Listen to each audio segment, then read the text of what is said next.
The following is a fan-based review and is owned by Toei Inc. and Bandai. We claim no ownership to the material we are discussing and is based on pure opinion. Okay, everybody, welcome back to the Tokucast. Woo! Woo! So excited for this one. We're doing one of my favorite Sentai. Really? Yes, I love this show. I've watched this. But you keep talking about these 3 individual episodes all goddamn week. Well, they're bad. I don't think so. Other than that, it's a pretty great show. And the show that I'm talking about, really, of course, is Choujuu You want to try it again? A little bit. Choujuu Sentai Liveman. Choujuu, we're doing in a month. No. But I love this show so much. When I was first getting into Sentai, it was like I watched Go Kaiser, of course, because that was what I was watching at the time. First one I watched. And then I watched Die Ranger, and then I watched this because I was just, scrolling through and I saw that Liveman was fully subbed. Liveman is one of my favorite shows just because I watched it so early in my Sentai career. I love it. It's so good. And we're about to talk about why. Mm-hmm. Now, to start off with, because this is probably one of the worst parts of the show. Episode 1? The opening. Oh, the opening is awful. It is bad. What? He sounds like somebody with a lisp. Now, here's... And And you know who sings it? Oh, please. It's Red. It's Red. Again. Why is this a thing? No, okay, so here's the reason why they ended up doing this one. This was, originally supposed to be the 10th anniversary, even though Turbo Ranger sort of takes that over next year. So they end up bringing in some pretty big, at the time, names to play some of the characters. They did that with... Don't you dare tell me that Red is Red was a singer. A famous singer? He was a famous singer in Japan at the time. And Megumi Mori, who ends up playing Blue, was also a famous singer. And, Why is she not singing in this? She does. She sings multiple times in the show. Yeah, why is she not singing the main part? That's a great question. I don't know. Probably because she wasn't red. But yeah, it's like, I didn't really like the opening. The ending is sort of the same thing. I didn't mind it. I feel like, at least for the ending, if it would have just been the instrumental, it would have been great. Other than that, it's not bad. It's just definitely not one of the best. I did not like it. Oh my god, it was awful.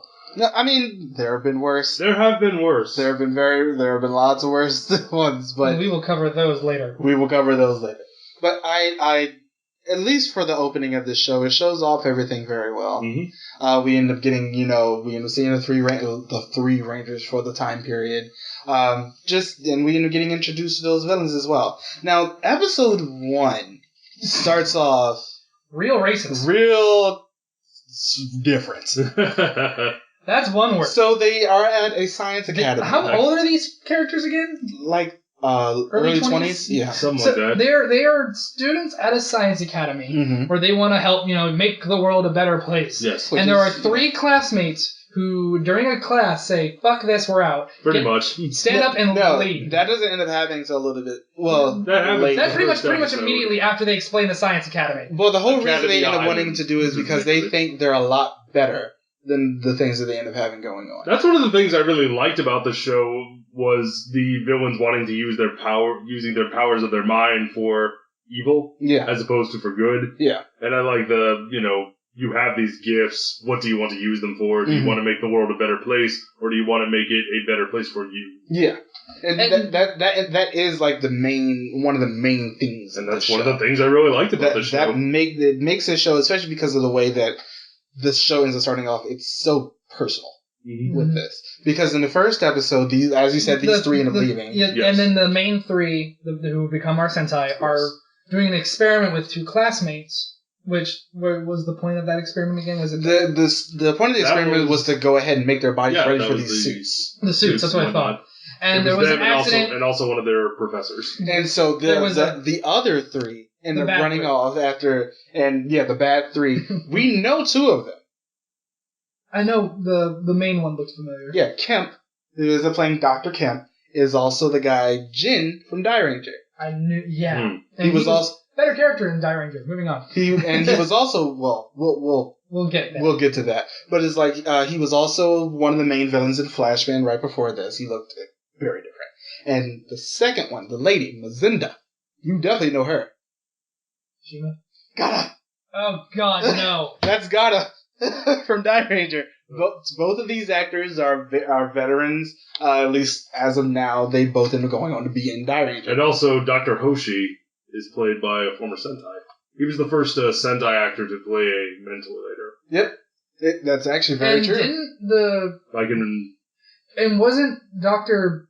I want to say Bias, but I know that's not how to pronounce it. Professor Bias.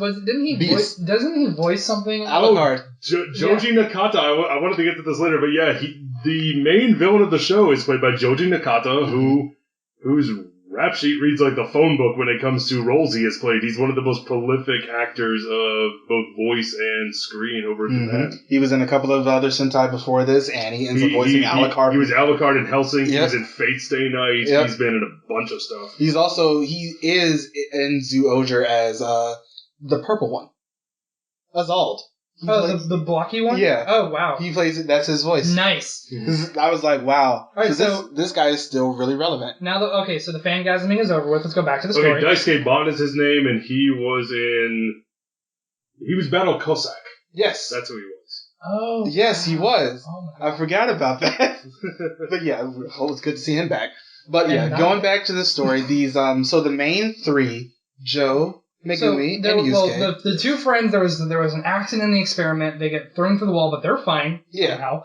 And then they see the bad three running off, and they go to chase them, and they see a giant alien spaceship. And they're like, what are you doing? And then Kesh. Yeah. Before they changed their names. Yeah. Then, pew pew! I don't even know what. Well, the main three are running up to them. Kenji, Rui, and Go. Yeah, and they're like, "What are you doing?" And so the other two. And his response is to shoot them. Yeah. So the two in the suits end up blocking the shots and die. And I was like, "Wow, that's a very dramatic way to start off this show." Yes. Because it makes it so much different. It's like, yeah, we've had a lot of drama in other shows before, but not Death of Friends. Yeah, it's like not Death of Friends. So as soon as that ends up happening, this show takes on a totally different turn. And then there was, after that moment, we skipped, 2 years, I believe? It's 2 years ahead. 2 years ahead at their graduation, where they're announcing a bunch of people who are going to go into their space program that they've made. And they list off every white person, black person, anybody who's not Asian. Yeah. There are some Japanese people. There are some Japanese people, but Chinese, black man, white girl, they all go in the spaceship. There's like two white girls. Here's the thing about that. Because I love the fact that these other two characters from 2 years ago had died, and they were like, please take these pictures up onto the spaceship as well. Go with them. Then the spaceship goes up, and boom. Once again, because it's the 1980s, the flying ships are coming in of the evil group. This time their name is Volt. And they end up shooting down the ship. Still not two. But their name is Volt, and they end up shooting down the ship. And I was like, the first thought, because this is the second time I watched this show, I was sitting here like, wow, those two literally can't make it 5 minutes into actually being into an episode without dying.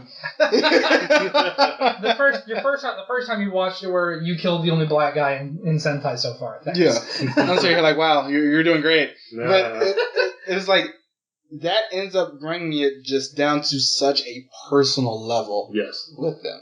It concentrates it. It's like the Livemen versus the Volt. And I was just like, that's it. It's just them.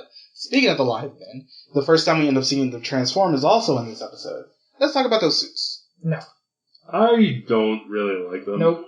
I mean, they're not bad. There's a little too much white on the There's a lot of white. The pants is all white. The sleeves are almost all white except for the gloves. And they giant white. But I do like the helmets. Yeah. Helmets are good. I do like the helmets. This is the first time we have seen Blue as a woman, is that correct? Yes. And I like that. Yeah. This paves the way for Jetman and for one nitpick I have. Others that came later. Every single one, including the two that are introduced later, their animals are outlined in white on their chest, except Yellow. I don't know why they did that either. And because Yellow's is the only one that gets color. Yeah, he gets a black outline on his actual suit. And just another... Probably because white won't show up as well in a bright color like yellow. That's probably right. But just... I don't know how to talk. Probably right.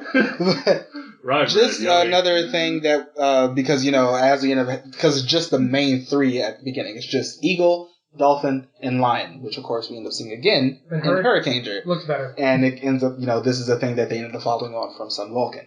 But it's just, as this was supposed to be another Except they exchanged with Sun Vulcan, they took out Shark and put in Dolphin. Yeah, and... A woman can't be Shark until Zyuohger now. Yeah, that's true. But it's like, this is something that, every once in a while we end up getting just 3 over 3 over 3, where it's just red, yellow, and blue, and they're animals, well, in this case, yes, really animals. Yes. It's an eagle, some aquatic creature, A dolphin. and he's just talking about in general. Oh, right. and a big cat. And a big cat. It's true. It is true. The lion is the main one. I think the only Or one Panther in Panther's case. That's right. He's the only one that hasn't been a lion for the main three. Panthers are known for being. Now, in this Actually, one exception to that that starts off with a 3 for that's yellow, blue, and red, blue, and yellow. Go Alger. No, Geki Ranger. They're all cats. Oh yeah, that's true. Yeah, that's true. But Go Alger too, because Sure. just the main three for a couple episodes. Mm-hmm. Again, that's a couple episodes versus Geki Ranger, which is like half the fucking show. It's true, and This too. show, which is up until episode 30. Yeah. Yeah, that's sort of a big one. Okay, now getting into, because at least for the first couple episodes, not really. Nothing a lot happened. Okay, There's one issue that we had, because we started watching this together a bit. When we are first introduced to the three bad students in their monster forms, Oh, Cripes. Kemp's transformation into that Furby monstrosity. It looks like a... He's having a mall seizure. It does look But awful. he never does that again. No, he does. No, He but does- not really. Every other... Later in the show, especially, he just kind of like turns around and there'll be a No, flash he of did light. it. He did it once near to the end of the season. But before we end up getting to that, because in the first episode we do end up getting introduced to their mechs. Oh yeah, but I This- kind of like the mechs. This is the I did first not. one where I thought the mechs looked a little bit too bulky. well, I mean, and this is a first for Sentai, because this is the first one where we get legitimate Yes, it is the first animal theme mech, and I did like that. But I thought when the mech was finally transformed, I thought it looked a little too bulky. I thought the arms were a little too big. It looked a little too boxy. I think I know what the main problem is from that is because of the fact that the head is so small. Yeah, That is a very big problem. I especially because later when their mechs combine, especially We'll get to that the one. head is way too small for the but body. each on their own, they look great. The lion was badass. Yeah, the lion was the Lion's best pretty one. cool. It looked like a Zoid. I actually like it. Thank you. He said the same thing. Yes, look up Zoids. You will get what we It looked like a Zoid. It looks like a Zoid. When we were watching the episode, he's like, "Oh, hey, it's a Zoid." And I was like, "What?" It is a Zoid. Yeah, I guess. I mean, it looks fine. I didn't really have that much of a Love problem Zoids. with the actual mech The only itself. thing, I had one nitpick about the mech was that Dolphin was technically 2 of them, but I understand why. It's just weird to me. Yeah, I like the dolphin one. it's like you had to make a leg somewhere, but it worked. Otherwise. But then you think about how Hurricane does it later. Yeah, Hurricane. I mean, that's a cause of technology moving on. Fair enough. But it looked fine. I didn't really have any problem with, at least for the mech itself. I think it did its job well for however long they ended up using it, and I felt like because of the fact that we don't end up getting the actual combination until the second episode. The first one is just actually showing off their mechs themselves, unlike in Mass Man, where it's just we got that mech right off the bat. Yeah. But in this one, the second episode is them finding the professor, trying to get this baby. Well, this woman who is pregnant and is about to have her baby. I'm sorry. No, that baby's miscarried by now. You're not lying, because that was a lot of explosions. There was a lot of explosions. They were in a very... Wait. We have to talk about the guy who an explosion goes off next to a stuntman in the scene. And it doesn't go off anywhere near him, so he just does a flip and lands it perfectly and then falls over. Yeah, I saw that. I was like, well, you could have used an editing on There's that, and then there's also, I think, the great moment of the mentor gets, he gets injured, they're treating him, Red goes out, he gets the shit beat out of him, and then comes back, and he's just, perfectly fine walking around, how's the teacher? I'm sorry, how are you?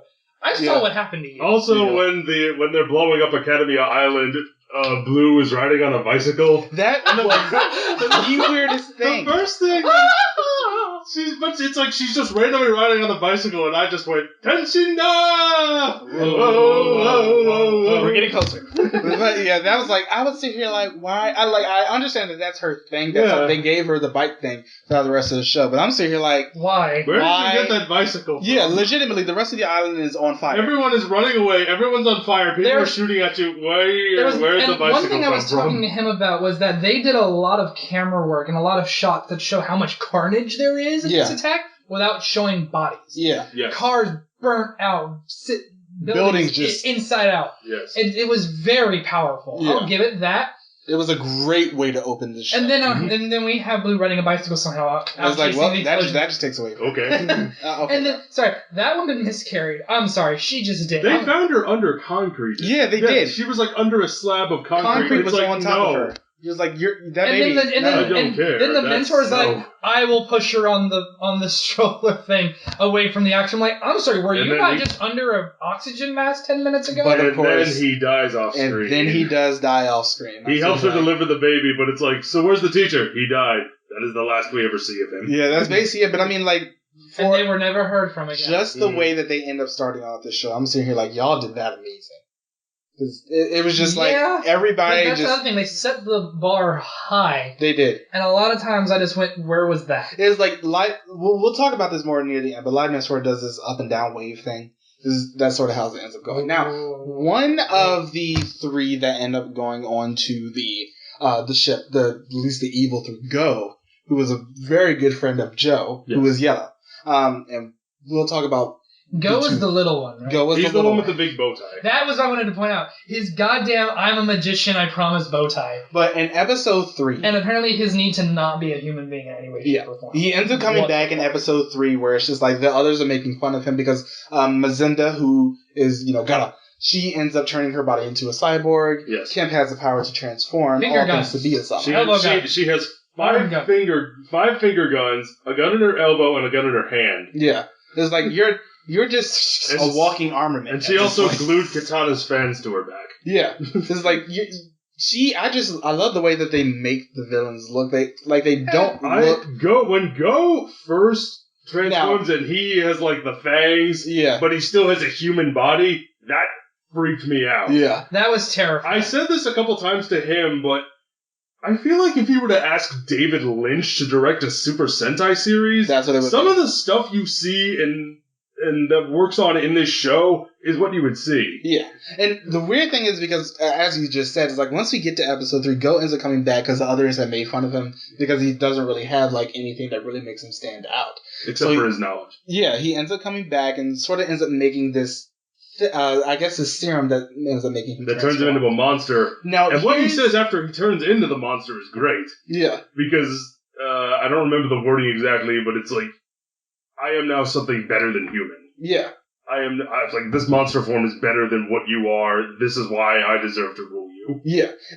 I love the way because they give a lot, especially for this show, because remember, in Master, we complained about how a lot of the characters don't get any personalization. Yes. Yeah, they got a lot of that. For this one, especially the main 3. Mm-hmm. In episode 3, when he ends up transforming... I think Green got some good character development. Shut up. I did too. But in episode 3, as you ended up saying, it's like Go ends up coming back, and Joe is the one who constantly wants to help him. Because he doesn't end up giving him, like... He's gonna hit me. He ends up giving him a lot of, I guess, not so much flack, but because he wasn't the one who ends up actually shooting their friends, they're a lot more willing to forgive. They are much more willing to forgive them. Go. And I still think Kemp looked terrible. The Furby monstrosity that he the first one. It doesn't help that his attacks include shooting giant rainbows into the sky. He's pretty fabulous.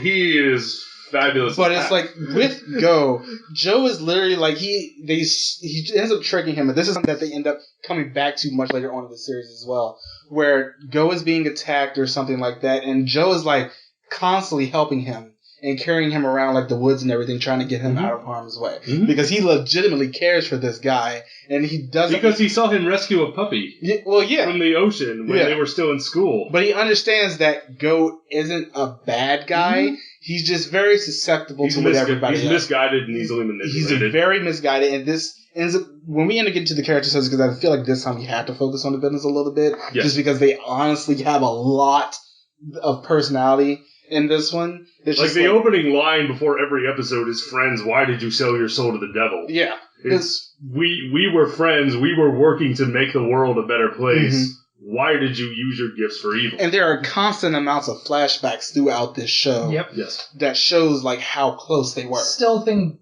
Go's mother is an idiot.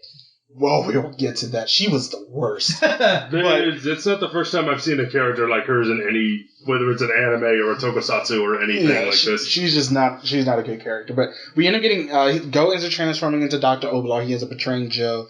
But, this is something that ends up building a lot more as we end up going along. It's just, they set a lot up in the first 12 episodes or so that just, are constant throughout the rest of the show. And I felt like they really did well with keeping everything together. Episode 6 and 7 involve a dinosaur. The end. No. Yep. It's a bad. I don't mind talking about it if we want to. It's a bad set of episodes. I don't understand why they did it. They did it because it's Japan. Giant monsters are a popular thing. His plan at the start of the episode, Professor BS is like, okay, I have a monster here who can travel back in time. He's going to go back in time. He's going to take dinosaurs, bring them into the present, and they're going to destroy everything. On paper, not a bad idea. Not at all. Execution. Where they end up having a little baby dinosaur. We got Godzilla. He takes not Godzilla. It is I was gonna say Godzilla's Child of Godzilla. No, I was gonna say something much worse that probably might get this video taken down. No, I was gonna say the Chinese knockoff toy. Yeah, the Chinese knockoff toy version so of much Godzilla. Better. It's accurate. Because that's what it looks like. It's the limbs are all disproportionate, and the head is too big, and the mouth is. Yeah, the dinosaur they end up bringing back just ends up befriending this kid. And almost any time that you end up having an episode focusing on a child in basically any tokusatsu, it's not going to be good. Yeah. And this is just, and especially because it's a two-parter, it definitely doesn't. And now we can say the end of this. Yeah, and if I may interject from the story for one No, but one more thing I want to touch on this. I'm sorry, I have to touch on this. The monster, his powers are time-based, correct? Oh, yeah. Gravity has nothing to do with time. Yeah. Why? He has these clock hands on his chest that he pulls back and forth, manipulating time. So when when Liveman rushes to attack him, he pulls back and they run backwards. And somehow this makes them also fly up into the air and do flips and all this stuff. I was like, no, that's not how time works. That's gravity. That's not how this works. Those are two different things. You keep saying that word. I don't think you mean. I don't think you know what it means. I don't think it means what you think it means. But one thing I wanted to touch base on really quick is that this is also one of the few times one of the few times in early Sentai where each member has their own personalized weapon. Yes. And I think that went well this time. It's the Changeman sort of did that with the blaster, but it's not really as obvious. We did have Goggle 5, and they had the recent... Goggle 5 did it. Maskman had their own separate ones. Yes. But in this case, Red Falcon ends up getting a sword. So Falcon gets a sword, Lion gets a blaster. Yeah, and he also gets a gauntlet.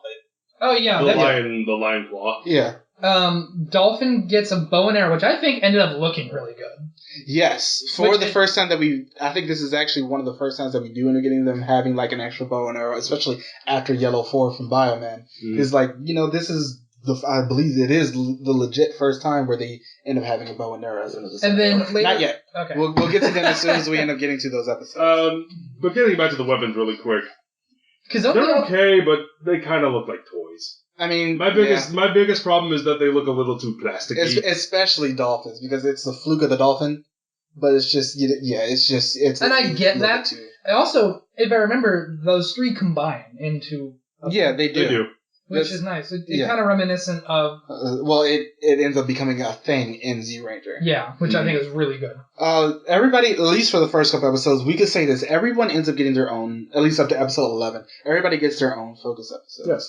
And I like the way, because we get to know these characters so well throughout this show. It's we know Red. He's not at least some of the other ones that came before him. Blue is very good as well, and so is Yellow. But it's just everybody ends up getting their own focus episodes in there, and it shows off, especially in Blue and Red's case, how smart they are. Mm-hmm. Just especially Blue. Getting into episode 11. The name of this episode. Emphasis that I don't know if was needed. The name of this episode is The Man Who Bit the Brain Beast. So the episode starts off in this club. And everybody just starts, having a good time and everything. These guys apparently are jerks. Who up in the club? Yep, Liveman. But they're basically just end up being jerks. But this monster ends up attacking them, at least the club goers, and they end up turning into monkeys. Mm-hmm. And one of the guys is like a lackey of some gang leader or something. He ends up getting attacked, and he ends up going to where the gang leader is. We know who this is. Who is it, Marcus? It's Booba. No. Yes. It's not Booba. The gang leader is him. Oh. This is that. It's the suit actor. He's Booba? Yep. Booba from Changeman. Yep. Oh. This is legitimately him. The guy who, the villain who, when he died, I almost cried. Oh. This is him. He turned into such a douche. Yeah, but I mean, it fits the character so well. Yeah. He's not very smart, but he's extremely strong. And when the brain beast ends up coming in, he ends up like beating the hell out of the brain beast and actually biting him, which is where we got the name of the episode. And he like sort of ends up taking him over. On his ass. Yeah, he ends up taking him over, and they just end up going and causing a whole bunch of panic. The live men come in and destroying the brain beast. Isn't that the episode that ended I'm trying to remember now. That's the episode where didn't they have like a quiz show off or some shit? That was the next episode after. Okay. Because that I couldn't remember. At the end of this episode, yeah. At the end of this episode, Bias is like, I'm very interested in this guy. Bring him to me, and they do. And so there's this whole thing where the guy himself can't end up, counting above 10 because he doesn't have enough fingers. That's right. They end up, Bias ends up doing something to him that ends up making him a lot smarter. And at the beginning of the next episode, Super Genius Ashura, there's this whole thing where he like ends up coming out. His hair has changed. He's wearing like body armor now. And he ends up having this quiz show. Like they end up kidnapping a whole bunch of professors and scientists and everything, mathematicians. And challenging them to a quiz show, the loser dies. And there's this whole thing where they had a language specialist, and it was like they said how to say thank you in other languages. Or something like that. You can say it in the most different languages. Yeah, and I was like, wow, that's actually really interesting, because I didn't even know some of those languages like actually existed. And I was sitting here like, wow, that was a great way to introduce this character himself. And the others didn't like this, because they felt like he wasn't a genius beforehand, he's not on our level, how dare this guy ends up coming in and sort of, trying to be with us, and how smart we are as great Bias-samas. Yeah, great Bias-samas, disciples. There's also another villain that we haven't really talked about, the robot Gush. And the way that, because I didn't think about this until recently, the way that Bias and Gush sort of interact with each other. Do you remember those characters? You probably saw them in Teen Titans.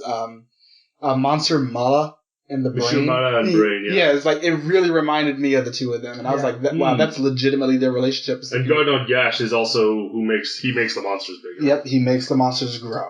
In this case. And I actually like the way that works in this show as opposed to something like Kyoryuger. Or something like Maskman, or really even Changeman. When it's an actual character who is making the monsters grow, and he physically has to be there, but he does it from a distance, shoots a giant, cannon thing that I called the live and have, because I feel like with the other ones, it didn't feel nearly as dangerous, but when Gush does it, you can tell the live is a Kyoryuger, it's a little scarecrow cat walking up and watering it with a watering can. Yeah. Or like in Zyuohger, it's just the female general walking down putting a coin. I'm like, shoot? Yeah, maybe? like, I feel like with him, he is a great of a distance away, and the blast that he shoots is big enough that it always causes them to jump out of the way. Yeah. It's like there is reason enough why they don't just immediately shoot him. Yeah. Now the live men also ends up having like their alpha character. Oh yeah, Cologne. I loved her. We'll talk about her more at the end, but she was great. She's useful. Versus Peebo, who was pretty awful. Colin was extremely useful. I think out of all the alpha-esque characters that I've ever seen in a show like this, she might be my favorite. She has like the most personality. Even though she kind of looks like Chun-Li. I wasn't going to say that. I was going to say she looks like a 9-year-old girl that got stretched on a rack and squeezed into a spandex outfit. It's true.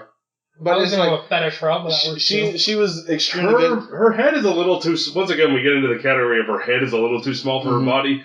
But I love her character. She's cute. She's chipper. She's always upbeat. She's always willing to help. She goes out into the field of battle multiple times to assist multiple times. It's not just a one-off thing. She's also just like, so Red's doing this. I'll pilot the Zord. Yeah, it's like, wow. The episode where she I love how the others just like let her as a power source. In episode that happens a lot later. We're getting there, but in episode 13, that's one of the things that really made me like her it's as like a character. When you end up having a character like your alpha character or something like this actually ends up having focus episodes, you can tell how good they make this character themselves. Because I felt like Cologne wasn't nearly as popular. Like they didn't think Cologne's going to be as popular as she ended up becoming to be. And then they gave her a couple of focus episodes that we actually get to see this robot, this legitimate robot, build a character and become... The episode where one of the minions, the Jinners... Yeah.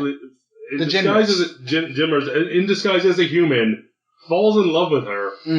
And this is one of those like David Lynch-esque things, because every time he gets shot, like his face starts to peel away, but like he gets shot and he grows a mohawk. You can clearly see where the bald cap is on his face. That was hilarious. That was so great, but at the same time, one of the things I love about Liveman so much is that no matter how freaking bizarre some of the stuff on the show gets, because this show does some very bizarre things, they always still play it straight.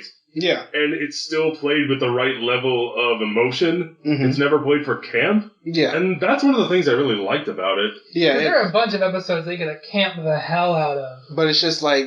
one of which this was one of them. That was one of them where where she falls in love. That was definitely one of them. But it was a greatly acted, great well written episode. It's just it felt believable. Yes. In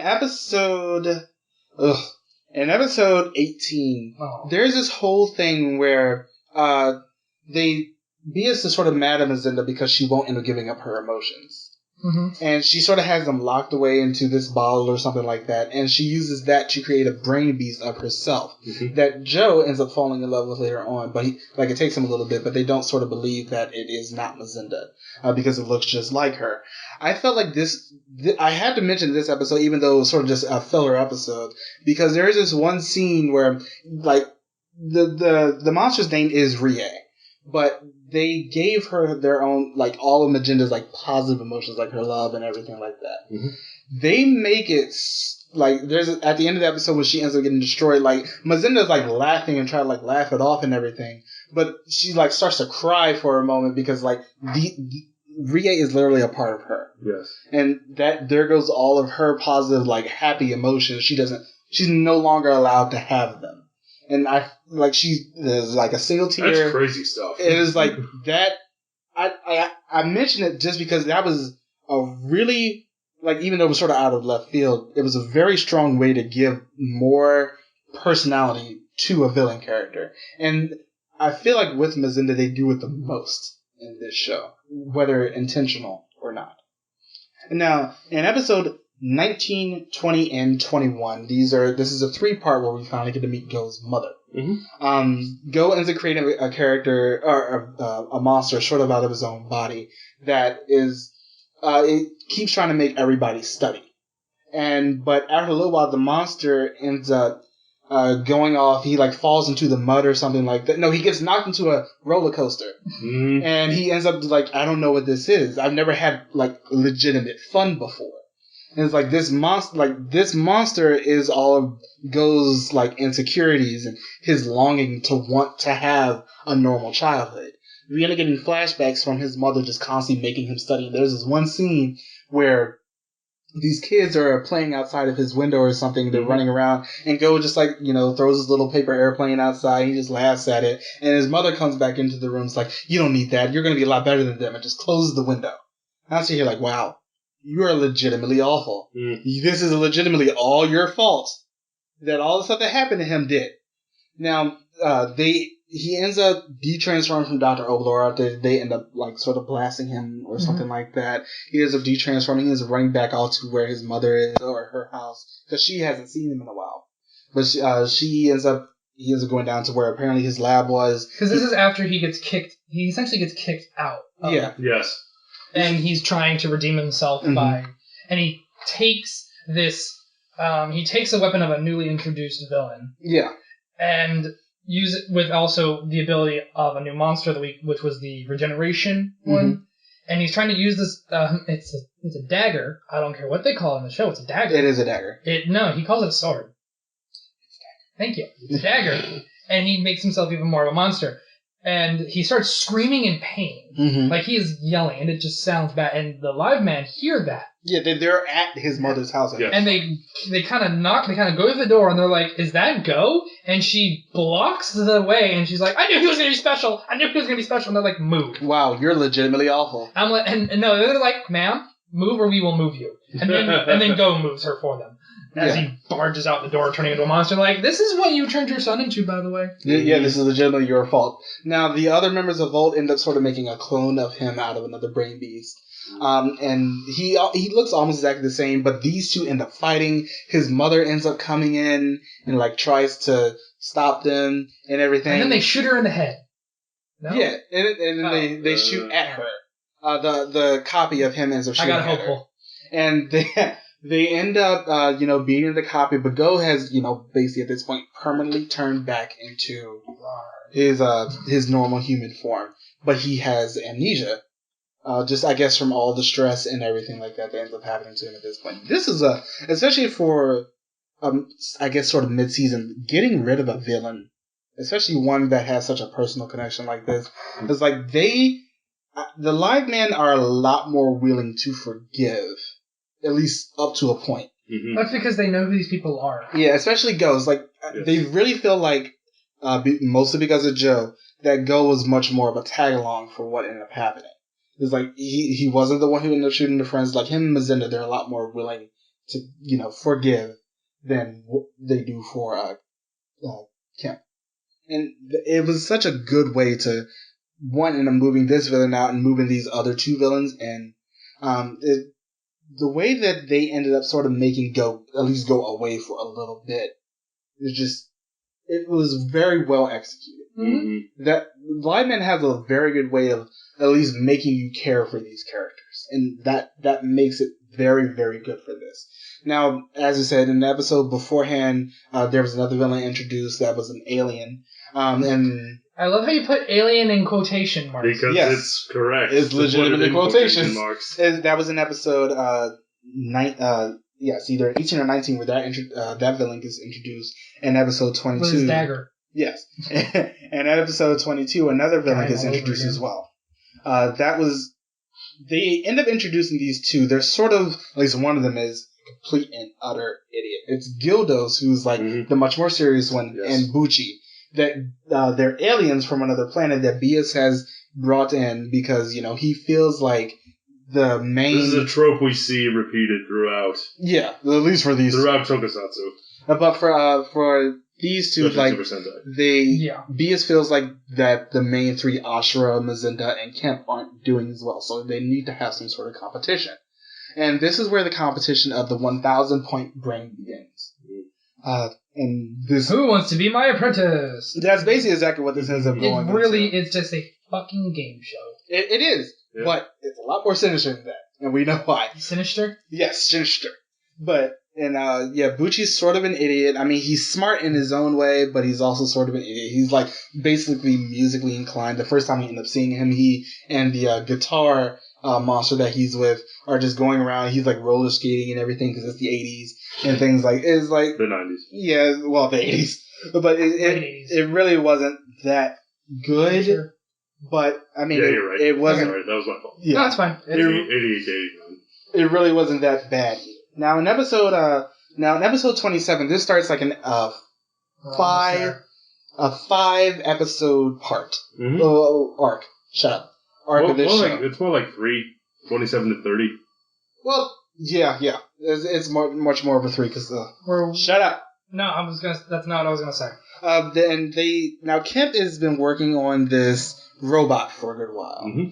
That is extremely strong. It reminds me sort of like a Serpentera, but not nearly as strong. It's much more like I would hope not. Yeah, it's much more of like a mid-season villain power-up at this point. He ends up coming in. It's very strong. It ends up beating the live robo. Yes. And ends up capturing it. Now, at the end of this, at the beginning of episode 28, there's another question. Mech that ends up coming in. Yeah. Mm-hmm. Question. Why would you capture a robot and not just break it? So they can use it for themselves. Yeah, I guess they can use it for themselves. This is something that we see in Car Ranger as well, where they end up catching the robot. Okay. I would just say, no one's got it now. Yeah. But in episode 28, another robot has come in. Mm-hmm. Is basically just a big tank that looks like a bison. Mm-hmm. And it comes in and just shoots the gigavolt. That's the name of the thing. It shoots the gigavolt and just sort of surprises it because they weren't expecting it. It's like, who else has another mech like this? Mm-hmm. Or something like that. No, just like that. Yeah, and they end up introducing another character in this show. His name is the black one. No, Tetsuya.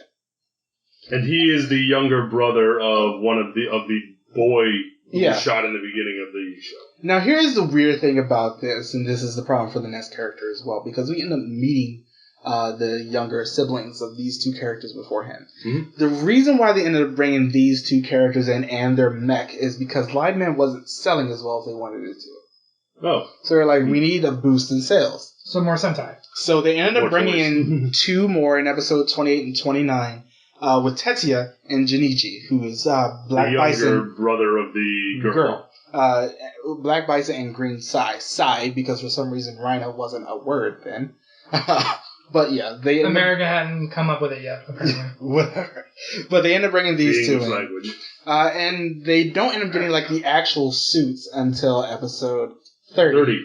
And at the beginning of this episode, there was another professor that they apparently brought from, who was at Academia Island. Yes, Dr. Dorothy. It was a white woman. Yeah, but here's the interesting thing about who she is. She is played by Dorothy, who is a French singer and TV presenter. And one of the show that she presented, French TV channel TF1, she had a block called Club Dorothy where she would show cartoons and live action shows. Some of these shows include Captain Tsubasa, Saint Seiya, Dragon Ball Z, and Bioman. Oh, wow. Which is why she is given this cameo here. Yep, she is given this cameo. She's their professor, although it's really weird because they end up dubbing over her own voice. Yeah, I noticed that. I was like... The instant she opened her mouth, it was like, oh, that sounds 80-yard. Yeah, it literally is. They literally dubbed over her own voice. But at the end of the episode, and the weirdest thing about this... what was that one... It might have been a thick French-Japanese accent. I think it was Battle Fever with the English dad and the box that dubbed over him. Yeah. Time.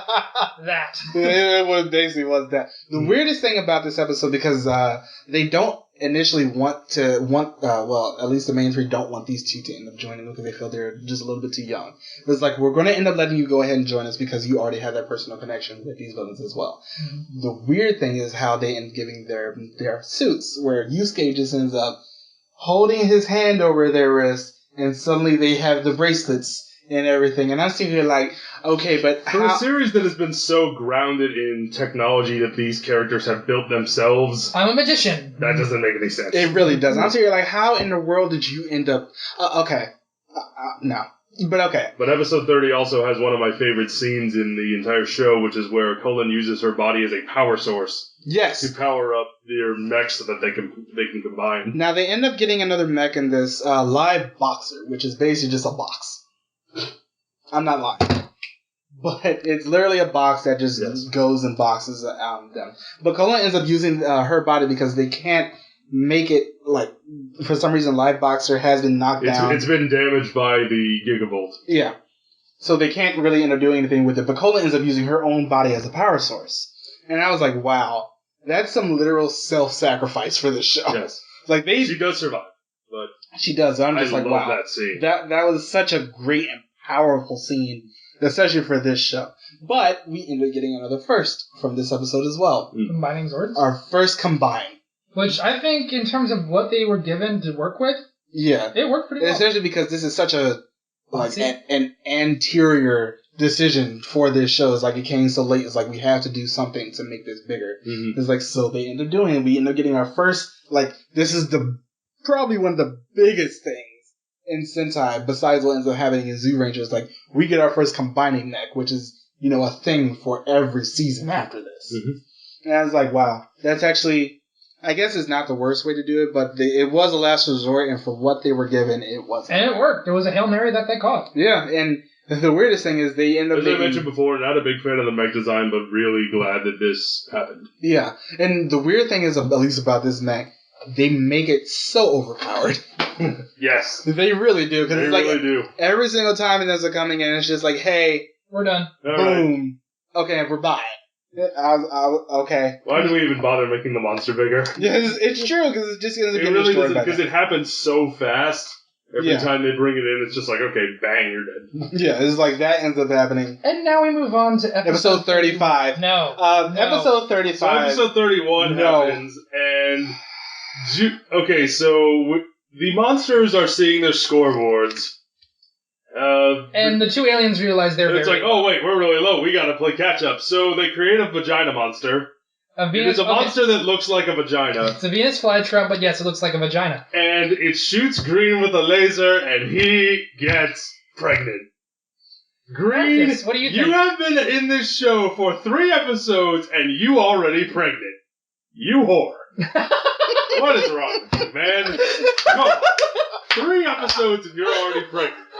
And then he wants to get it aborted. And did they ever even use the word? They use the word abortion. Good. They use the word abortion. Okay. And he runs through the street with his big belly, and he's like, ah, it hurts. And he has a crowd of people going, swarm him. Wow, you're fat. Wow, his belly is so big. What is going on? I've never seen a big bellied man before. This is weird. That's not right. And then he bursts the monster, but in it like turns into energy and just kind of sucks out, and just sort of comes out of him, and then boom, it's a fully grown monster baby with a baby face, yeah. And it's named Vega Baby. Vega Baby. And it instantly is attached to him, and it's like, Mommy, I love you. And he's like, monster, and then it runs away to be sad. The two aliens go and find it, like, Vega Baby. They try to kill it, and it doesn't want to help them, so they try to kill it. So, post-birth abortion. Post-birth abortion. And the best Remember part, when I said David Lynch? This is like the kind of episode he would make. Marcus is ignoring us because he hates this episode. I freaking love this episode. It's so good. So much.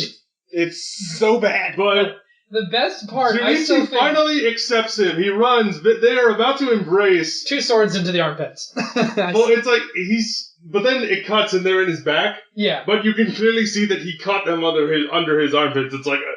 And then he runs away. I remember when the monster shoots Vega Baby, I'm like, no, it shot him. He caught him under his arms. He's fine. Oh, never mind. And then Green picks up Vega Baby, piggybacks him, singing lullabies to him as he's dying. Yes. As Vega Baby is dying. And then it does. And all the aliens are like, oh, good, we killed him. We can try again, because that thing was a piece of shit failure. And Green's like, no. And then he basically just wrecks their crap. It's awesome. And he says, I've learned the value of parental motherhood. They create a grave for Vega Baby. Of maternal love, I think. Maternal love. By being pregnant for 2 days. Not even that. Something like that. I hate so much. You got something on your face. It's anger. That's what's on my face. He was telling us it was the worst. Like, before we even started watching this show, he went, be prepared for episode 31 is the worst thing ever put on television. And we are sitting there going, what the heck is going to happen? What could possibly be so bad? And then we get this, and we're like, that was decent. I watched the episode, and I was like, this is actually really good. This is so bizarre and so weird, but it's executed in such a good way. Like, I loved it. I wanted to hate it. Because it's stupid. Yes. It is incredibly stupid, but... The boy gets pregnant, the baby... It's really stupid. I will give you that. It's stupid, but it's so bizarre. It was so weird. Funny. And I was laughing. He was.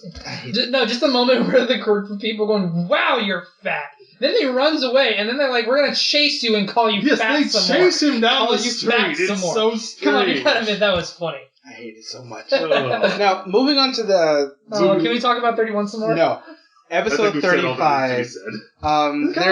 There's this whole thing with Yusuke and Kemp had apparently made a promise. Baby. No. They made a promise to come back to the island that the Science Academy was on the first time. Yeah, sure. Right. Academia Island. Yeah, to Academia Island to see how far they had come by this point. They made a promise to come back in 4 years. So they both do. Of course, I know. They end up fighting as, per usual. That'd be funny. Nope. And they end up trying to kill each other. Jimmy, wait a minute. Nah. He's having way too much fun with this. Oh my gosh! Giggles out. We're gonna edit this. Leave it in if you want. I don't care. Yeah, they end up getting this whole thing with it, where the both of them end up coming back. Yusuke has this whole opportunity to kill Kemp. Yes. Like after because they both got knocked into the water at some point, and then they get out. Yusuke had the opportunity to kill him, and then he doesn't. Take it? No, because he can't do it because he doesn't want to kill someone who was originally his friend. And which is, I mean, I get it, but this guy is literally the worst out of the three. Oh, yes. He killed your friends.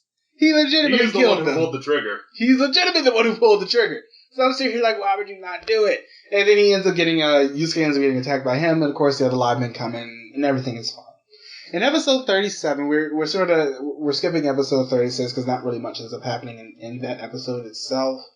But in episode 37, it's called the 16-year-old Kemp Fear Beast Transformation.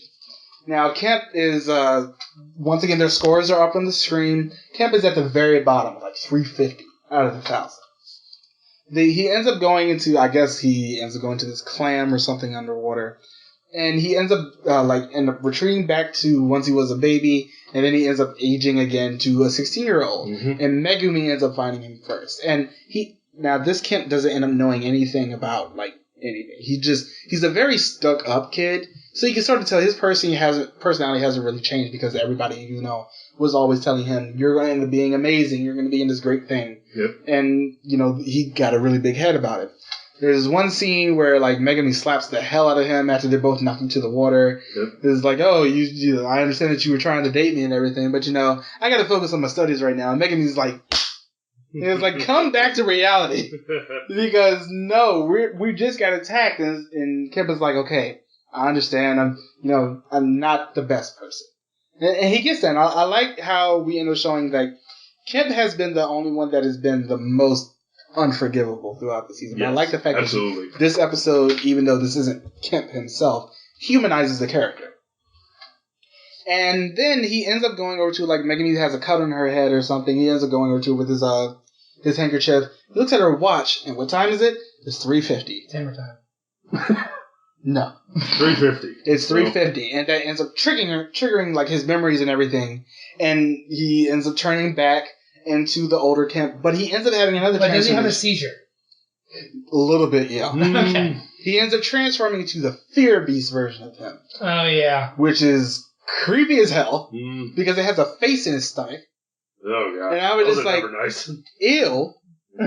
But yeah, it's just but yeah, he ends up sort of not really walking through the live man, but they can't really do as much as him as if he was just beautiful Beast Kemp. And he was not beautiful. No, but that's the whole point of him, that's his idea of what perfect beauty is that power and what came with power it. And knowledge. And looking like Herbie. Yes. Yeah. In episode 38, that was him. Mazinda ends up upgrading herself into basically what is a full android. And something ends up happening in this episode that we don't end up finding out until later.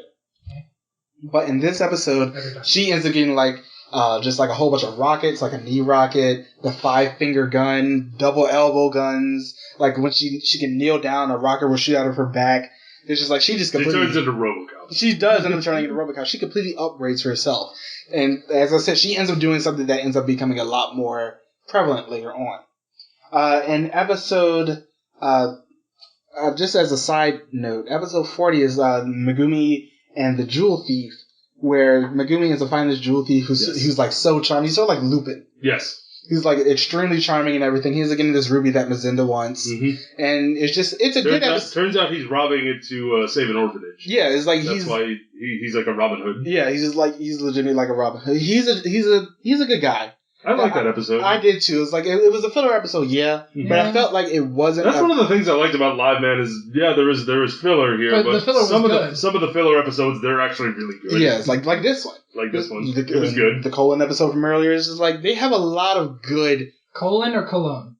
She says Cologne. Yeah, she does. Sorry, you said colon, and that's just. I kept calling her that. She says Cologne. Yeah, it's really weird. Because I don't think they want to be called colon. Yeah, nobody would, but yeah, Cologne like Cologne. Yeah, and it's just a good because this is I think this is a legitimate last focus episode that we end up getting for this show. Yes, but it's a good one. And in episode 41, this really starts the end game of this show, and it's probably one of the best that I've seen. In episode 41, Go ends up coming back. They end up turning him invisible after turning his clothes invisible first. Yes. He's in a wheelchair because apparently he broke his leg. And Joe is like, anytime it's Go on screen, it's always going to be a Joe focus episode, or at least a focus episode between the two of them. And I love, because this is, as I said, one of the last episodes that we end up seeing these characters just like being themselves. Joe is going around constantly end up trying to help them and get everything else out of the way. It's like, I gotta help Go make sure that he is safe before anything else can happen. And episode 40, I'm skipping episode 42 because it's not, it is part of the end game, but it's not, the biggest one. In episode 43, a mystery, Gyarados' final form. We haven't really talked about Gyarados because he doesn't really have that much of a personality. Nope. He's, just I want to end up defeating the Liveman to prove to Beast-sama how good I am. In this episode, we end up finding out after Gyarados has made another, they do this a lot. They make brain beasts out of their own bodies. Yes. And Gyarados made this one out of him, and like every time the Liveman ends up defeating the brain beast, it ends up coming back. And just goes and comes back, goes and comes back. And after a little while, because if he was an actual alien live person, it wouldn't matter. But he kept remaking this beast so often that his body couldn't handle it. And we end up finding out that he is actually a robot. And this is like, I love the way that they made him have like this huge existential crisis where he's just like stumbling around and everything. And he falls off a cliff and he's like, Beast-sama, why did you do this to me? And he falls off the cliff and he blows up because he's a robot. And I was like, that's actually a really good twist that the first time I was watching it, I did not see that coming. And we end up finding that the same thing ends up happening to Bucci the next episode as well. They're both robots created by Beast to give the others something to work towards, something like to be smarter or to be stronger. And this is also, as you said, Megumi Mori. To be greater than humans. Yeah, be greater. To aspire to be something greater than humans. And this is an episode earlier, it's like the first episode we see Bucci. It's a song that Megumi Mori herself made. It's a song in this episode and the one beforehand. It's like the last time we end up seeing Bucci, he's like going away trying to save Megumi because he knows that Beast is about to blow him up. And he like get out of the way, and there's this one scene where it's just the music is still playing, and then he just explodes. And I was like, okay, I understand where this show is about to go because it's just we're killing everybody off in probably one of the most brutal ways because Beast has sort of been a much more back supporting just their big villain throughout this entire thing. And a couple episodes beforehand, we end up finding out that Go has seen Beast in this room with all these brains in there. And Beast is constantly keeping himself young and knowledgeable by using these brains that he's collected from his previous disciples to, just be like the ultimate knowledgeable being. And Beast is such a great character because of this, because he's legitimately evil. There's no coming back for a character like that. It's so evil because the first time I watched this, I didn't expect it to have that much of a sinister undertone. Because usually, at least in some cases, we saw this in Masked Man as well, it's like at least the main villain sort of cares about those around him. Like we end up seeing that in Bioman because he's the one who ended up creating those the generals. Right. In this one, Beast is just using them to become he needs 10,000 point brains, and he ends up trying to get those, and Beast is just like, that's my whole goal. I don't care what you end up doing for me. You're going to die at the end of this because I'm taking your brain no matter what. Yeah. In episode 45, this is Ashura's last episode. And he ends up being turned back into what he was previously. I can't really remember his name. But he ends up being turned back into the idiot. I know, it's a mean way to put it, but I mean, that's legit. The one who can't count to 10. The one who can't Arashi Buzujima. Yes, Arashi. He ends up turning into him. And this whole episode ends up once again involving Joe and Go, because they end up saving him after he ends up turning back into Arashi from Ashura. And they take him to this church, Go saved the two of them even though he's still injured. And there's this one scene where, one of the very last scenes of the episode, because Arashi is like, I'm going to end up doing everything I can to make sure that Beast can't do anything. So he ends up doing that. there's this one scene between him and Go at the very end, because as you could tell from like their earlier times when Go was still with Volt, that Ashura just didn't care about him. He was like, "You're beneath me." But in this episode, he asked Go, "How much is 7 plus 5?" And he's like, 12. He's like, "That's good to know. I think I can go knowing that."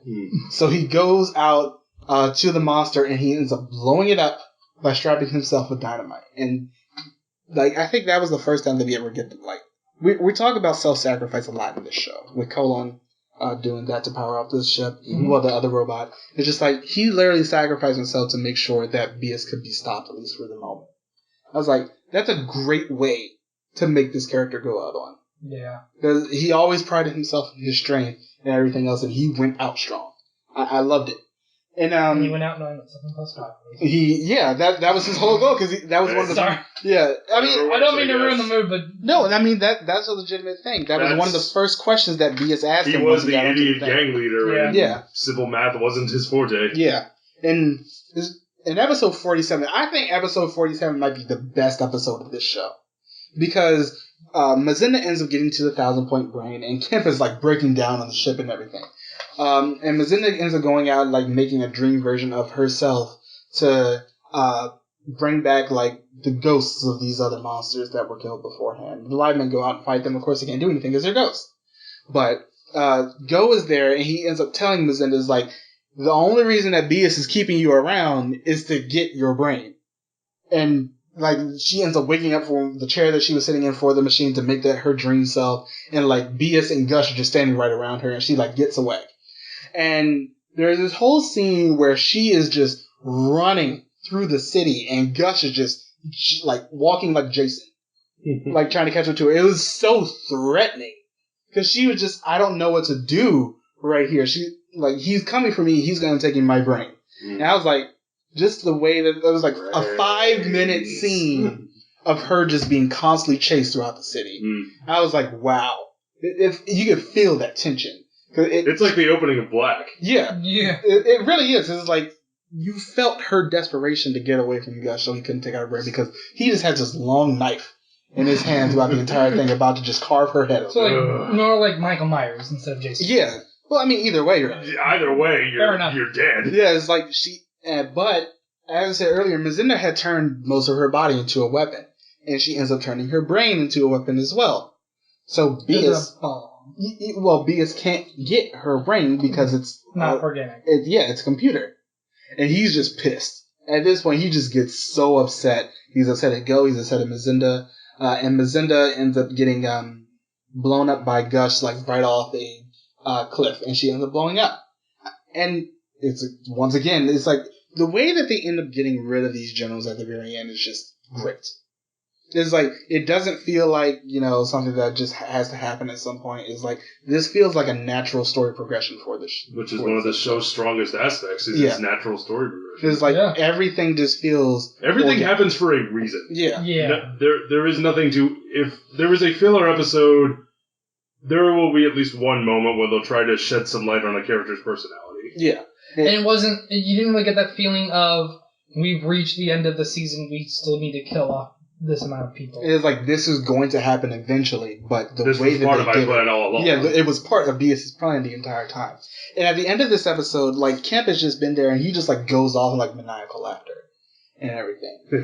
At the beginning of episode 48, Kemp is, like, running away, asking for help because he's being shot at by Volt and everything, and it ends up turning out to be this big trick to get to basically get the Livemen out and basically just destroy them. And he willingly gives up his brain and turns into, like, the pure monster form of his Fear Beast transformation. And the way that they end up doing, like, they don't end up doing it with a giant knife and just cutting up his head. They just, like, put something on his head, they take out his brain that way, and then he just ends up becoming a mindless monster, and the Livemen beat him. And at the end of this episode, Beast gets all the 1,000-point brains, and he ends up turning into a child.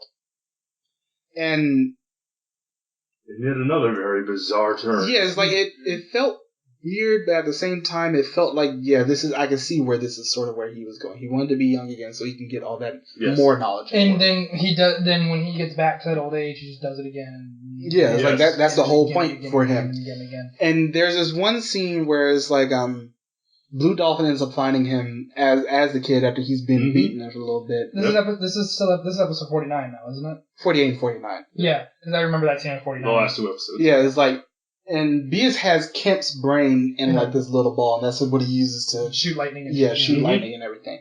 And she finds him. She's pointing the gun at him, and he goes, "You can't shoot me. You can't shoot me, can you? I'm just a child. You can't do anything. I can." I still love how he switches between the voice of the child actor and the voice of the previous Beast, which is really creepy. Got his voice. Yeah, it's like, you can't do it. I know exactly why you can't do it. You're a mother. You feel those. Well, I mean, like, you're not a mother, but you're a woman. You're you feel a woman. those motherly You have instincts. maternal love. And she was like, I can't do it. And he shoots her with lightning. And I see her like, you legitimately read her like a freaking book, like a billboard. Because you saw that not a book, but a billboard. Something you could see coming from way away, a mile away. I'm seeing her like, that is one of the most sinister things I've seen from any of the villains that we've had so far. Yes, I felt like Beast was the most scary because he was so smart. Like, yeah, the Dr. Man from Bioman was a smart one. He created the generals and the robot army and everything, but it's just like Beast was just on a whole nother level. Just because I'm going to bring these people into my fold, and eventually I'm going to kill them. There's smart, there's cunning, and sinister. Yeah, and he's all of those. Yes. Yeah, Dr. Man was just smart. Yeah, and at the end of the actual show in episode 49, they end up blowing up all. Well, Yusuke ends up getting onto the ship. They end up blowing up all of the the actual lab, and the ship as they're coming down just ends up crash landing into this I guess this mountainous area. Yeah. And Beast is up there, but he's turned into an old man. Yes. And well, so because there's also one last monster that they send out. Yes. To fight Liveman during this, and they beat him, no problem really. And during this fight, there was just one thing that kept bothering me, and because at one point earlier in the show, his red sword is broken, and he gets a new one. The difference in the look is that before the sword was a kind of stereotypical knight blade with two wings going out for the guard, and he gets one that's more like a fencer blade that has the guard going down the length of the handle. And it keeps switching back and forth during this fight. You would think they would have recognized that. They really don't, and I don't know why they don't see that, at least in post.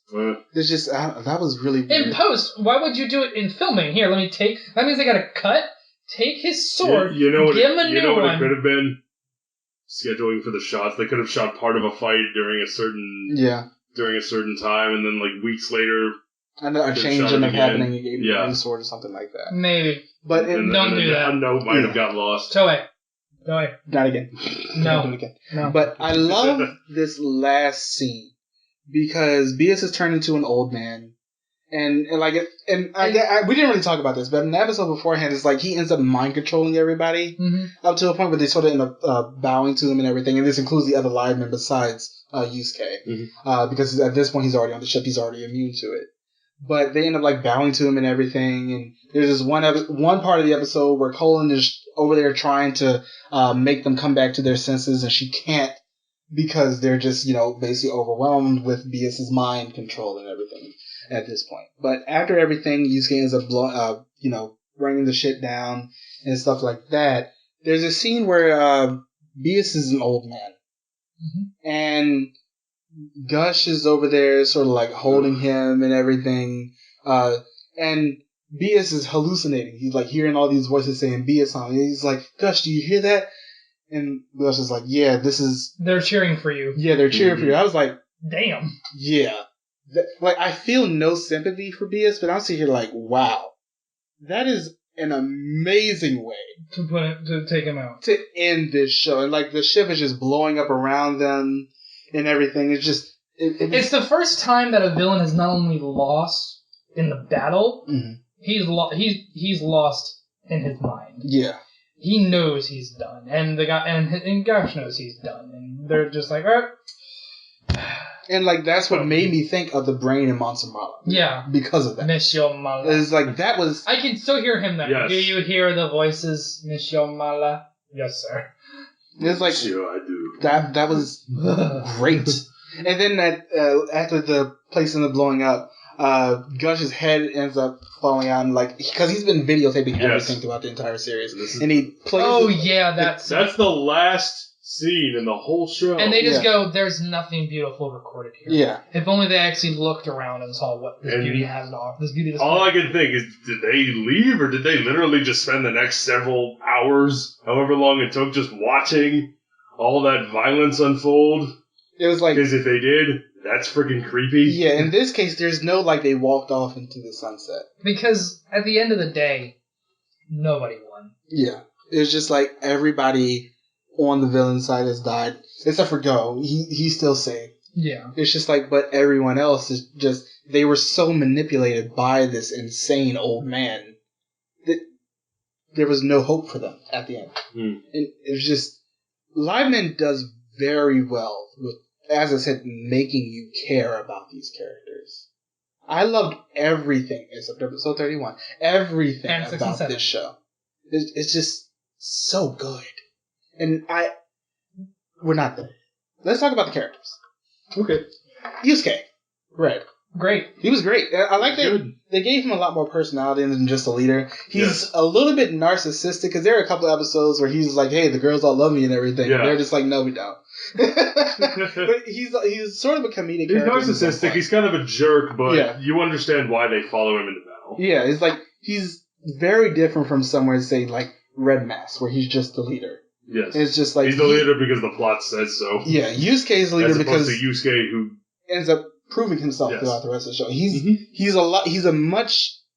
It's easier to watch him than say Red Mask. He's just a great character. Very true. Megami, Blue Dolphin. I loved her. I loved it too. She was great. She was a great character. It's I had no problems with her. She was very smart, very knowledgeable. She was always willing to go out and help. And all of her focus episodes were good. I mean, all of them. They were all good. She had a lot of great character moments. The actress is really pretty. It's just everything is good. And we'll put a link down to somewhere. She's still active today. She's a singer. She's active on YouTube. I'll link to her YouTube. Joe. He might have been my favorite. He's fun. He's a lot of fun. He's athletic. He's energetic. He's always willing to help. He gets, I think, the most backstory out of anyone. Yeah. In terms of his relationship with the villains prior to his relationship with Go is fleshed out so well. Yeah. So. They do very well. I love it. I love the episode where he has to deliver pizzas on a skateboard. Yeah. And that just shows his willingness to help and... Well, it's not so much his willingness to help, it's willingness to impress a girl. Yeah, but he's still willing to help. Why is there always a womanizer? Why is there always somebody who's just out? Well, I don't think it's a womanizer, but he is always willing to impress the girl. And I mean, that happens a couple times. That's how we got the whole episode with Rie in the first place. The others. But he might have been my favorite. I really liked him. He was a lot of fun. It's out of the main three, I just enjoyed all the episodes that dealt with to them, especially Megami. I think she was my personal main character. I liked her. The other two, I feel like they came into because they came in so late. I feel like they threw a dart at a board of Sentai stock characters. Yeah, and whatever they hit, that's what they went with. And then they somehow hit because Black is the angry one who is always emotional and he wants to bite things up. Yeah, and then they somehow missed the board and hit a pregnant coworker, and they're like, "All right, Green's gonna get pregnant." I mean, no, they because apparently he's okay. That scenario just is making me laugh. It's a bad one. Oh God, Sato, sorry. But yeah, as you said, Tetsuya is just. I mean, he's angry. I mean, don't get me wrong. He has every right to be because they legitimately killed part of his family. Yes, but when that's your only character, but then you have Junichi, who is just Oni-chan. We gotta go help everybody. I'm the young cute one. He was a previous rugby player. I mean, well, he still plays rugby, but I mean, he's the youngest one on the team. Yeah, it's just they came in, and this is a problem that we're gonna end up having with Geki Chopper because they came in so late. Yeah, you don't really get a lot about them, and that being said, I still didn't mind them. Yeah, it's I didn't mind. They didn't take away from the other three and what they had previously done. Yeah, it's they didn't really do a lot to just come in and ruin the show. They just came in and. But you could kind of tell that they weren't originally planned to be there. Yeah, but we already talked about Cologne. Love her. Yeah, great character. She's so much fun. I'm glad that we had her in this show. Oh yeah. Yes, because we didn't really she goes out, as you said, she ends up going out and fighting. When Yusuke is on the ship. She is the one in his seat in the robot. And I was like, you don't see Peebo or Alpha or anyone what's her name, Wagon from Tokucast. Yeah, going out and like legitimately fighting because she takes their jeep out a couple of times. Yeah, several times. Or Tensei. Yeah, when they end up. Shut up. Moment but there's of a perfectly simple You mean explanation Tensu. for that. But it's like, you know, getting her, and she's like out in the, I think they call it or Tenso. the Cougar Falcon. I think that's the name of the Jeep. She goes out and like, when the live men are like in actual danger, she goes out and like distracts the villains by shooting at them or something like that. Yeah, Live Cougar. It's like, yeah, Colin. Okay, I can see why you're a great character. She is the legit unofficial Sixth Ranger. Yeah. In this show. She went out and did as much as she could. In that episode... Or she was backup. She was reinforcements. Yeah. That episode but she was good at her job. She really was. The episode where she was almost torn apart by the other live men after they've been mind controlled, I was like, oh my god. Please don't let anything actually really happen to her. It's like, she's great. We actually had to talk about the villains sometimes because they get a lot of screen time.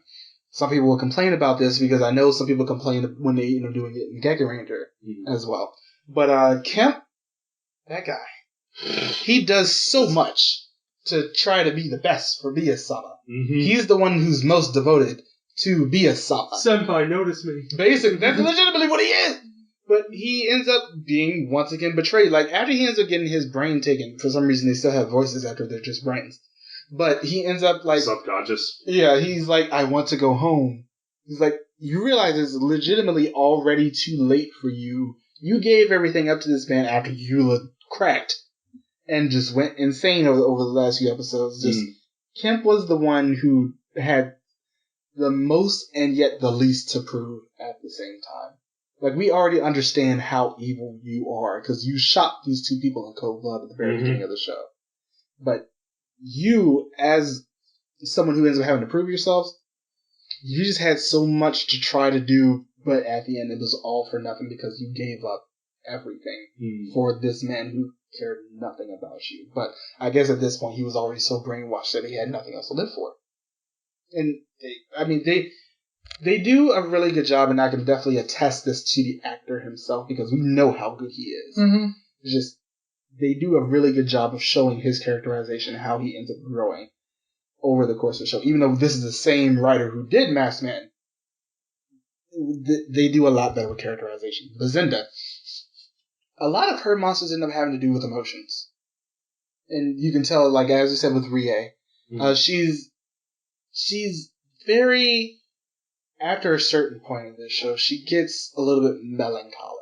Yeah. Where she doesn't want to do everything anymore. Because she felt, after a certain point, that she like had the same thing as Kemp, where like they always thought they were better than some other people. Right. But after a certain point, I think that she got, after Go left, she got that this is not always going to end up being like this. This isn't going to always end up being a good thing for me to do, at least for me. And we got that after Gus tries to kill her and take her brain. Luckily, she had a failsafe beforehand, but it's just like Mazinda has a lot of, and you can tell this because at the end, she, Go is the one who's like holding her before she ends up going over the cliff where she explodes. Just like, you're so lucky and I'm so envious of you because you get to go on and live and still be human. I'm like, yes, this is how you do a character. Mazinda was great. I think she was the best villain because of just how much depth they get. Like, she didn't always have lines in every episode. She wasn't always the focus. Yeah. But you can always tell when she was in the background, like, she was always like, this isn't always going to end up being a safe place for me. And I love it. I love what they did with her. She had, I think out of the villains, she had the most character, her and Go. They end up having the most character development and growth throughout this. And they do it in such an amazing and perfect way for these characters. With Go, as we said, he's the first one he ends up getting off of Volt. He was a smart child, but they ended up revealing at some point earlier on that Go wasn't originally supposed to be chosen. He just sort of convinced Bias to let him into the group. And they torture him for that, for the episode where they end up finding that out. It's like, you're not good enough to be involved. This is literally just because, one, we knew about this in the first place, and 2, BS took pity on you. And I'm sitting here like, wow, y'all are just mean, like the clique over there. But they do amazing work with Ghost. Like, he's not there for like at least 15 episodes after he ends up leaving. But the next time that you do see him, he's at least trying to make himself better. We don't really end up hearing much about his mother anymore. But they at least... Is that really a bad thing? No. But they at least try to end up making Go a much more sympathetic character, especially with all the focus that Joe gave on him. It's like, anything that ended up having to do with Go ended up having to do with Joe, inevitably. There was no way to get around that. But it's like, I like the way they played off of their character dynamic and made them the most, I guess compatible out of everybody. Because everybody, at least for the first 3, with they end up having like a rival. And at a certain point, they end up changing. It's like, Yusuke ends up having Kemp, Megami has Menda, and Joe's having Go. But it's like, for the 2 of them, it wasn't as like mean-spirited in some cases. Oh God, no! It was. Yeah, it was very sympathetic because Go knew that out of all the people that he's with, I think he honestly knew, and that's what we end up seeing in episode 3, when he ends up transforming into Dr. Obo in the first place. He knew that Joe would help him. I mean, he ended up turning back in Joe's face, but he knew that Joe was going to be the one to help him, and I like the way that they made the 2 of them just work together so well. Ashura, he was sort of a dick, but I mean, that's the way they sort of made him to be. He was a very strong gang leader, and then he ends up becoming, someone with so much more brain power than he ever thought he could have. So he got a very big head. He ends up making like these clones of himself or parts of his body, and getting destroyed when he ended up turning back into regular Arashi. Ashura was great, though. I liked what he ended up bringing to the show. Of course, we already knew who the actor was. I like, 1, seeing the actor again, and 2, just the dynamic that he ended up bringing with everyone, because he was the first outsider that they ended up bringing in that ended up having to compete with everybody else. Right. Bucci and Gildos, I mean, they existed. I love the way that their storyline ended. But it's just, I mean, they existed for more competition, so BS could be closer to that 1,000 point break. And it's just like, wow. Seeing them, I think I realized at that point how cruel BS really is. Just the way that he treated them at the very end. Because he kept taking points away from Bucci when Bucci just like... he ends up finding out that Gildos is a robot, Bucci does, and he's like skating throughout the scene, he's like crying. Because he already knows that he is one too. He's like, there's nothing else I can do about it. And Megumi ends up befriending him at this point. I do sort of have a problem with that, considering the fact that he just blew up a whole bunch of people, but okay. But now he has a soul. And I was like, oh, okay. I guess I can see what they end up doing with him more, because it plays off of, what makes a human a human. Or what makes a person a person. And that's where we get the name Liveman from. Bias, great character. He's great. Great villain. He might be one of my favorite Sentai villains ever. I wouldn't blame you. He's legitimately cruel, an evil person. He's so cunning and conniving. He's really well acted. It's just like they do a lot with him. I think this is the first time I've ever seen Joji Nakata do something live action. I'm familiar with his voice acting work, but yeah, he's a really good screen actor. He is. He's pretty good. Like, they all are. Like, at least, for BS, Kemp, and Mazenda's, like, their personalities really shine through their characters. It's just like, wow, you made me hate a character, but I still love the actor. And they made BS great. Everything about the show, I just love because of a lot of it because of him and the machinations that he ends up putting and 3 individual episodes. Well, yeah. But the last thing that we end up having to talk about is theme and the actual ending of this show. It's definitely one of the better, and I think it's one of the best endings we've reviewed thus far. Yeah, it's so good. Between this and Changeman, I think that we've had, like, sort of those top tier, at least for the 80s endings. Just, they were so strong, so well acted, so well written. Just, you felt the tension for like the last 10 or so episodes are just so real. I'm also really glad that the ending didn't have that narration of "Thank you, Liveman," and then say the end. I'm also glad the word "the end" never really appeared on screen. Credits just started rolling. Yes, which just means they're just watching all the violence happen and then credits. Which turns into a highlight reel. Yeah, I mean it does, but it's great. Like, they did a lot with Liveman that ended up changing a lot of things. I mean, they ended up bringing in those 2 other characters because it wasn't selling as well. but they didn't take anything away, and they just added more into the actual show. Like, we end up getting a lot more personality for this show itself, and it's just so good, and it's just, you feel so much more for these characters. You do. Just like all of them. More so than Masked Man. Masked Man in particular, but I would even a lot of Heisei Sentais that I've seen. Yeah. I feel more for the characters in this than I do in some of those. It's like they gave them such distinct personalities and problems and issues and tribulations that they had to go through. It's just, they made Liveman, I feel like Liveman goes under some people's radar some of the time. I think one of the strongest things about the characters is when they get a focus episode, it's not just them going on a silly adventure. Because if you look at something like Tokucast, whenever one of the other characters got a focus episode, it would just be them doing something silly. Yeah. Or them going on a little adventure of their own.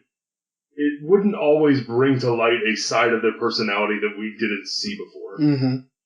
I do not consider Pink liking to take baths part of her personality. Look at that Ranger too. But learning more about Megumi in this show more than I have most female Rangers, it really, really works. Yeah, it really does. Megumi was everyone is a highlight. Her and everyone else. Yeah, everyone is a highlight in this show. Yeah. Well, I mean, Black and Green, But but they came in so late. Like we said, they don't take away from the previous three. There was about 20 episodes left by the time they came in. Yes. Yeah, I think a little bit less than that actually. But 20 or 19. This show it was 30. So yeah, this show would you recommend it? Absolutely. This show is highly recommended. This show is amazing. I love it. It would be a 10 out of 10 if episode 31 didn't exist, but it's such a great, amazing, strong show. Especially because this is from the writer who gave us Masked Man and who ends up giving us Turbo Ranger and 5-Man, two of the worst Sentai. If I had to give it a rating, I'd still give it a 9 out of 10, and not because of episode 31, but 10 out of 10 being perfection. I don't think we're ever going to get that in the Sentai because there's always going to be something. Yeah, but we got close. We got real close with this one. And I love Liveman. Like I said, it's one of my favorite Sentai, basically, of all of the 45 that we've seen at this point. It's one of my favorites. Oh, yeah. Definitely up there. Love it. Love it, love it. Any other words? Any other thoughts? No, I think that's it for me. Go check out Liveman. And then join us 2 weeks from now where we review Kamen Rider Black RX. I hate everything. We were doing so well. But yeah, thanks again for joining us for the Tokucast this time around, guys. You know the drill. Like, subscribe, comment. See you next time. Bye. Bye.